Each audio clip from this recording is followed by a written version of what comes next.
Hello everyone, welcome to my channel.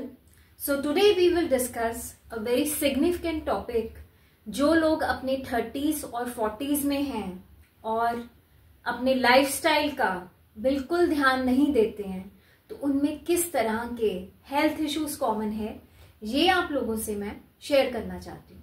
देखिए, ऐसे है, अगर हम हेल्दी रहना चाहते हैं, हैप्पी रहना चाहते हैं, तो हमें अर्ली 30s और 40s से ही अपना ध्यान रखना पड़ेगा हेल्थ का। Otherwise we will end up with dementia, parkinsonism या कई तरह के न्यूरोलॉजिकल डिसऑर्डर्स हो सकते हैं और दिक्कत हो सकती है, क्योंकि एक सर्टेन एज के बाद ऐसा नहीं है कि हम 60 पे पहुंच के या 70 पे पहुंच के ही हेल्थ का ध्यान रखें। So it is not like that. हमें 30s और 40s से ही अपना हेल्थ का ध्यान रखना चाहिए। और ज्यादातर उन लोगों में देखा गया है जो लाइफस्टाइल को ठीक तरह से नहीं रखते हैं, उनमें डीजनरेटिव न्यूरोलॉजिकल प्रॉब्लम्स जो हैं वो बहुत ज्यादा हो जाती हैं at the age of 60 and 70 due to cell death. और डिमेंशिया बहुत कॉमन है, पार्किंसोनिज्म बहुत ज्यादा कॉमन है।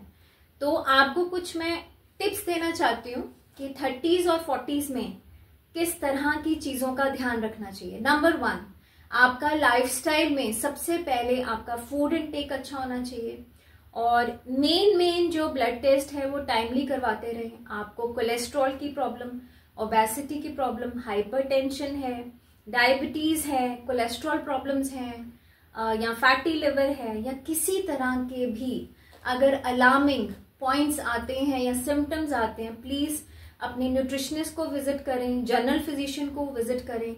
और उसके साथ साथ अगर मेंटल हेल्थ पे भी आपको लगता है कि आपको कुछ प्रॉब्लम आ रही है या आपको किसी सपोर्ट की जरूरत है, तो वहां पे भी प्लीज आप टाइमली इसको चेक करवाएं।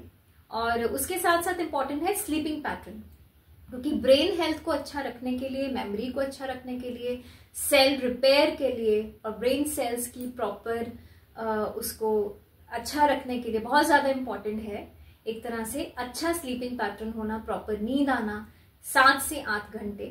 उसके साथ साथ फूड में फाइबर का इंटेक, प्रोटीन का इंटेक और कैल्शियम का इंटेक, उसके साथ साथ वाटर इंटेक, इन सारी चीजों का ध्यान रखना है। मसल स्ट्रेंथ को जरूर अच्छा रखना है। अगर बहुत ज्यादा अग्रेसिव वर्कआउट नहीं कर सकते तो प्लीज जनरल योगा कर सकते हैं, सिंपल वॉक कर सकते हैं। फिजिकली अपने आप को एक्टिव रखना है, मेंटेन रखना है, ताकि आपका बॉडी का जो मेटाबॉलिज्म है वो भी ठीक रहे और बहुत ज्यादा ऐसे ना हो कि आप बहुत ओबेसिटी लेवल पे पहुंच जाए और इंसुलिन रेजिस्टेंस की वजह से डायबिटीज हो जाए आपको।